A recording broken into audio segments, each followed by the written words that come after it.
Despicable Me 4, I believe, is the 6th title in the Despicable Me universe. And at this point, this franchise is really starting to show its age. Now, to preface this review, the only Despicable Me film that I've actually immersed myself in is Minions: The Rise of Gru. That was about 2 or 3 years ago when that released.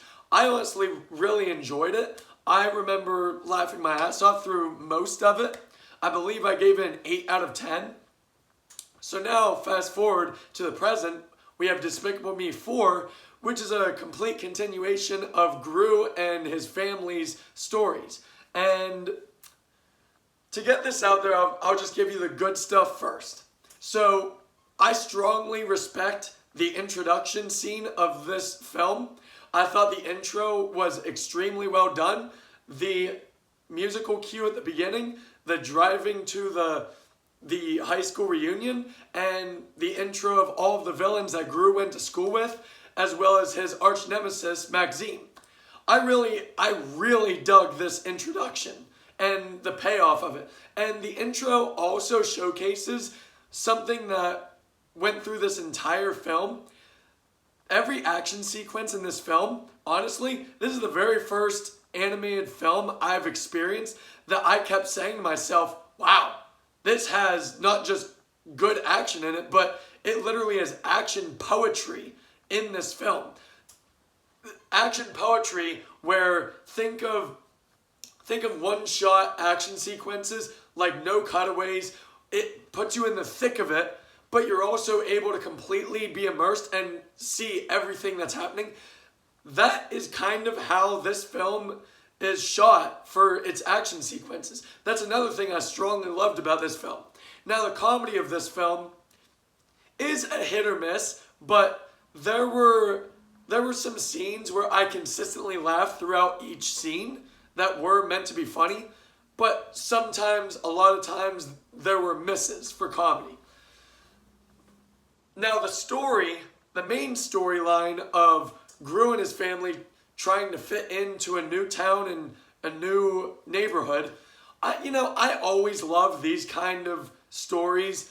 This trope is always funny to me, as long as writers can think of new original ways to introduce said characters to new families and new environments. And for the most part, Despicable Me 4 does a damn good job with introducing Gru's family to new neighbors and the new environment in quirky ways, such as the newly formed AVL boss who came out of retirement because of Maxime, explaining to Gru that he needs to be less Gru, like less moody.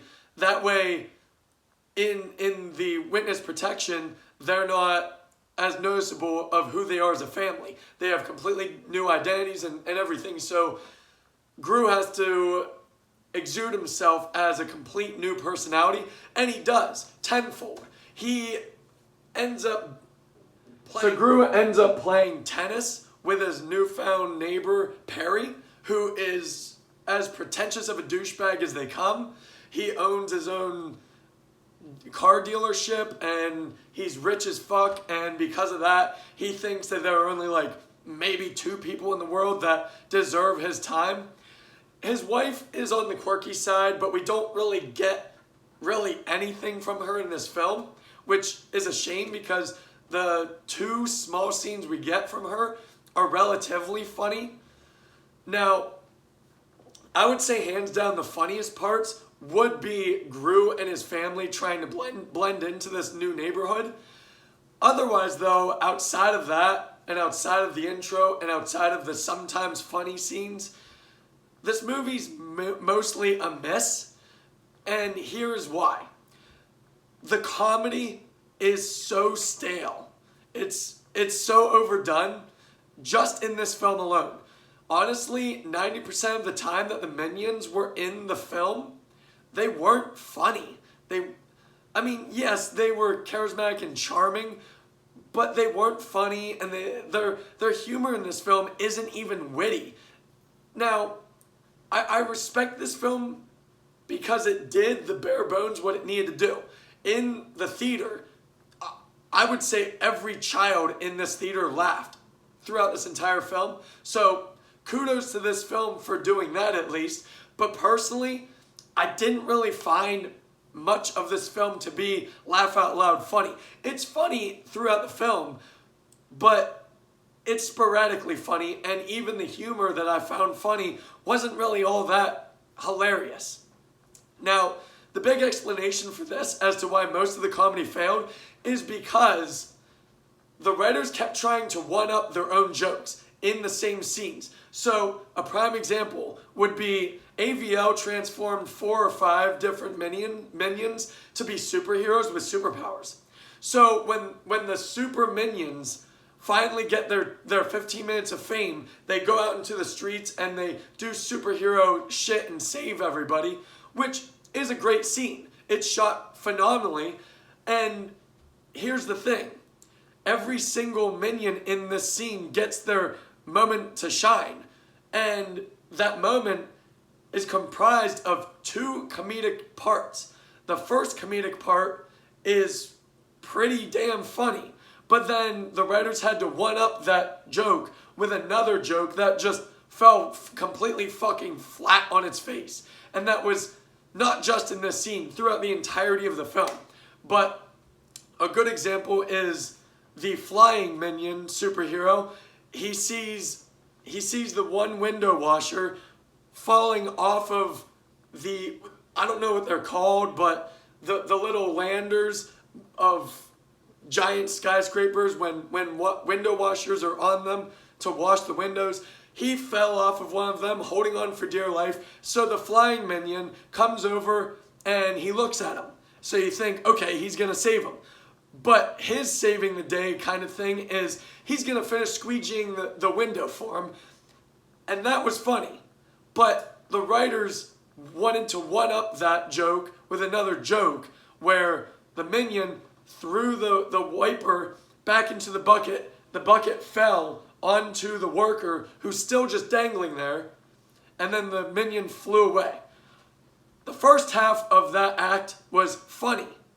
The second half completely failed.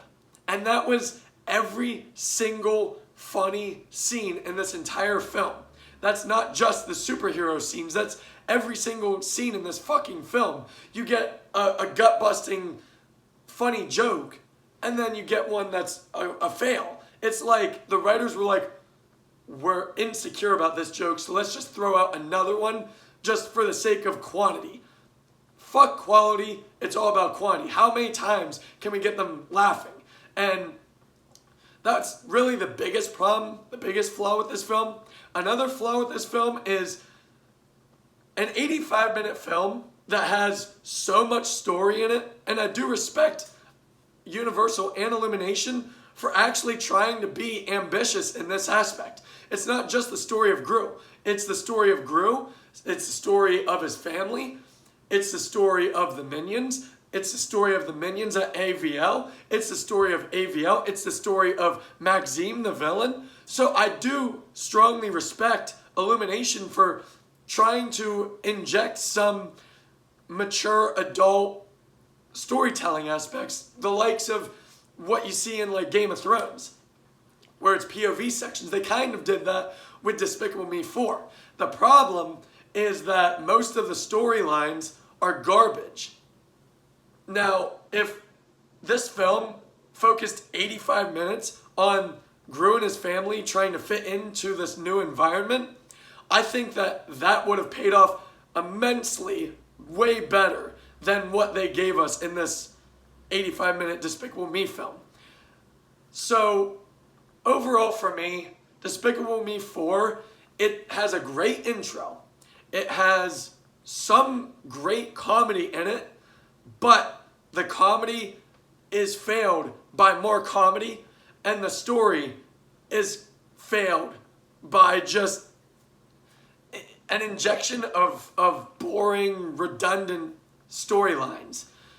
I really wish they focused a lot more on Maxime as the villain, because for 85 minutes, he's in it for, I'd say maybe 10 minutes, at most 15 to 20. And so by the end of this film, We know nothing about his character. And then there comes the outro where it's just super bizarrely, randomly put in, I guess, to flesh his character out. It just didn't make sense being the outro of this film. But overall for me, Despicable Me 4, it's kind of meh in the sense of there are good parts to it, there are bad parts to it, there are been there, done that parts to it. So I'm going to say Despicable Me 4 is a 6 out of 10. Thank you.